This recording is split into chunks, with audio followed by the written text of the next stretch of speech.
Folks, thanks to all of you for coming. Uh, Governor Perdue's announcement yesterday has forced me to re-examine my position. I'm kidding, of course. I'm going to leave I'm going to leave the gubernatorial race to others. I had planned to come visit with you all after my recovery period has been pretty clearly determined, and when the final map had been released, which is not yet. Mayor, how are you?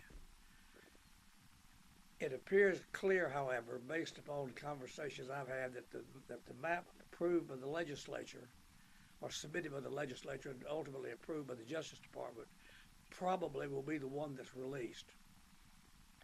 I've received more and more calls from more and more people who were accusing me of dragging my feet and not coming forward. And there's some truth to be said in that, perhaps. So that's why I'm going ahead with today, even though we don't have the final map. Oftentimes you hear candidates say, well, I've gotten all sorts of pressure to run for this office. Well, folks, I've gotten a whole lot of encouragements, countless encouragements. Now, I'm not sure how many of those encouragements have been elevated to the level of pressure. Probably not. But I have been pleased with the amount of support that of which I've been the beneficiary. Last press conference when I visited with you all, one of you correctly said that I had not pursued the seniority path as well as I could have. Let me visit with you about that for a minute. Some years ago, and I'm not sure how many it's been, there was a small group of my constituents who were urging me to try to grab the chairmanship of the House Judiciary Committee. I will tell you all what I told them.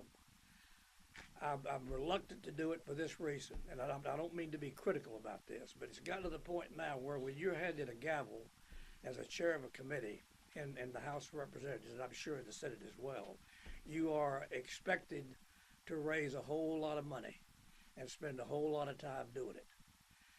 I wasn't comfortable doing it. Now, I'm not sure I could have been named chairman anyway. I may have been come up second best on that because I am not an impressive fundraiser, and that may have been to my detriment. So that's the main reason why I didn't pursue that path as some have wanted me to do. I feel comfortable chairing the subcommittee where I am now, but that's the main reason I didn't pursue that path. And I'm sure one of you mentioned that point at the press conference fairly recently, and I think it was a point that deserved attention. But having said all that, and coupled with the encouragement of which I've been the beneficiary, I am announcing today that I will seek re-election as Congressman for the 6th District. Now, I have received another reason that prompted the call today. I have received 5 calls from would-be candidates, and they assured me they would like to run for this office, but they would not run if I ran. And I appreciate that courtesy. And I told them, I said, now, this is not a Howard Coble seat. This is a 6th District seat, but I nonetheless appreciate that courtesy. And I just felt like that more and more folks wanted to know an answer one way or the other, hence the accelerated call for today's press conference. So having said all that, Mac, can you think of anything I've omitted that you're usually good on picking up my omissions? I'll wait to see what the questions are asking. I'll chime in. He's still wearing that New York hat. But folks, thanks again to all of you. Mark? Congressman, how do you plan on introducing yourself to Good question. We have 8 new counties, as you all know. Stokes, Surrey, Rockingham, and Caswell are in our market, our current market that I have for the current 6th District. The new ones, Granville, Person, Orange, and Durham, fall into the Durham-Raleigh TV market. So that's going to obviously involve more money involved. But I feel like the first 4 mark in our market now, many of them know me. In fact, I have heard some of the encouragements, by the way, have come from all 4 of those 8 of those new counties. many of whom don't know me, particularly in the Durham-Raleigh market. But I think that can be done because I've got a have, pardon my immodesty, I have a pretty good following beyond the 6th congressional district. Not a good enough following to declare myself as a gubernatorial candidate, however. But that's pretty much going to be my lead, Mark. Congressman, Yes. there you go, Coble. Congressman, forgive me, but in light of your age and the history of health issues that you've had in the past year, what do you tell the constituents who have concerns of whether or not you're up to the job? Well, one of my physicians described me as a young 80. Folks, I'm not sure there's such an animal as a young 80. But if I'm going to have a physician describe me, I'd rather be called a young 80 rather than an old 80. And I didn't address my recovery specifically. Thank you for getting into that. I was released by my physicians about 10 days ago. And my recovery period has gone very favorably, I'm pleased to report. And it was I don't know how many of you are familiar with sodium deficiency, but the sodium deficiency is what hospitalized me to begin with, coupled with some respiratory problems and a consistent cough. Keeping in mind, I'm not 25 anymore, but I feel good about my health. Someone asked me the other day or yesterday if I was playing tennis yet. No, that's for tomorrow. I say with tongue in cheek, but I think I'll be able to handle that. That's a fair question, but I feel not uncomfortable about it. Congressman Coble, 2 years ago when High Point Mayor Rebecca Smothers announced she'd seek another term, she said it was pretty certain that it would be her last time running. Are you ready to say that? Would this be your last time if you win? Fair question, and Paul's always put me in a corner. Well, I wouldn't say with finality one way or the other, but Paul might well lean that way. But give me a little weaseling room, if you will. Of course, elected officials never ask for weaseling room, do they? I say with tongue in cheek. Well, I said to you all back in my last press conference, and I'm going to reiterate it, you all been mighty good to me.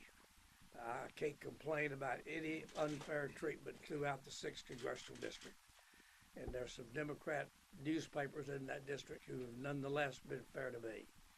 And a lot of elected officials, I think, oftentimes demand preferential treatment.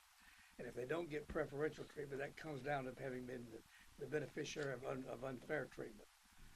Rhino Times has arrived. Good to see you, John. Went to the wrong place.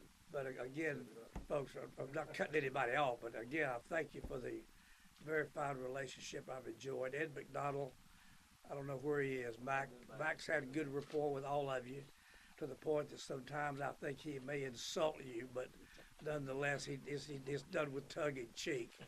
Many times he will call one of you, and I've seen people in the room who've been the beneficiaries of these calls, and Mac will start by saying, will you accept a collect call from Congressman Coble's office? And one of you, and it was either Paul or Bart, said, Mac, you have too much time on your hands. But I want to express thanks as well, in addition to you all, to the staff. I've been blessed with a very fine staff. As you all know, I put a high mark on accessibility. I told a group at Northwest School today, the government class, the beauty of the importance and the significance of accessibility. And I told them this story, and some of you heard me tell it. An acquaintance of mine years ago was considering running for the Congress. And he told me in a personal contact, he asked to meet with me to get my, quote, counsel and advice, how he should go about mounting a campaign. And I walked him through it. And he said, well, I'll say one thing. He said, if I'm elected chairman, I will never ride in one Christmas parade. I said, I don't believe I would make that a campaign pledge. Now, folks, I've ridden in over 200. Does that make me a great congressman? No. Does it make me accessible? Yes. Because I think constituencies deserve to know that they have accessible elected officials. I served with a member of Congress. could have been congressman for life, was upset probably 6 or 8 years ago. And I went to one of his fellow colleagues from the same state, and I said, what happened to, let's call him Joe?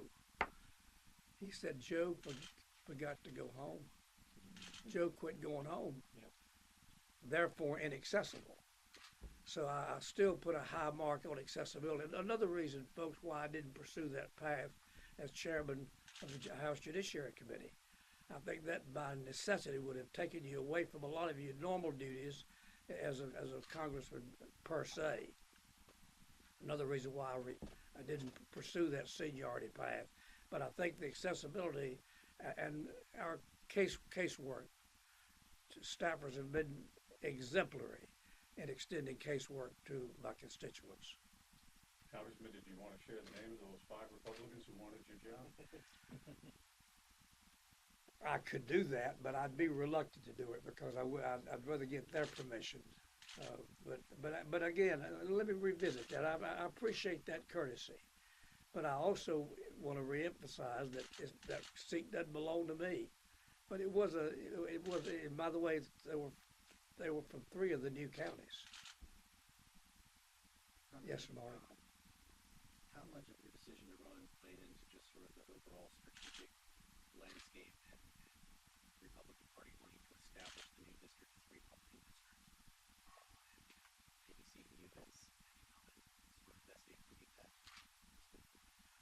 Well, some of my encouragements, Mark, were based upon that. It felt like that if I could run, it might, I don't mean to resolve all the problems, but it might make for a more stable introduction into the new district. And keep it in mind, folks, I don't know with certainty that this new map is going to be it, but it appears from what I have gathered from here, there, and yonder that it probably will be. Coble, I asked you this the other day. How many conversations have you had with leadership about your future, either running or retiring? Well, I received a call from our state chairman, Robin Hayes, this morning, and I was going to call him earlier the day. He saved me a phone call, thanking me for doing it. And I'm talking about the leadership in Washington. On leadership, virtually nothing's been said about one way or the other on that one. Well, I've not talked to Bader about it. I've talked to Bader. We know how I was doing physically and hospitalization-wise, but I felt good about it. And I appreciate the 6th District Chairman and Guilford County Chairman for your support as well. I very much appreciate that. Oops, wrong. But back to answer your question, nothing specific. Which surprised me because I expected leadership to be leaning on you when it was making a decision one way or another, and when you told me that not a single one of them had approached you, I was kind of surprised. Well, that surprised me too, but keep in mind we still have another month to go, close to, well, not quite a month yet before it finally opens up. Well, gentlemen, thanks again to all of you for coming. I appreciate it very much. Looking forward to seeing you on the trail. At least at 1 or 2 Christmas parades.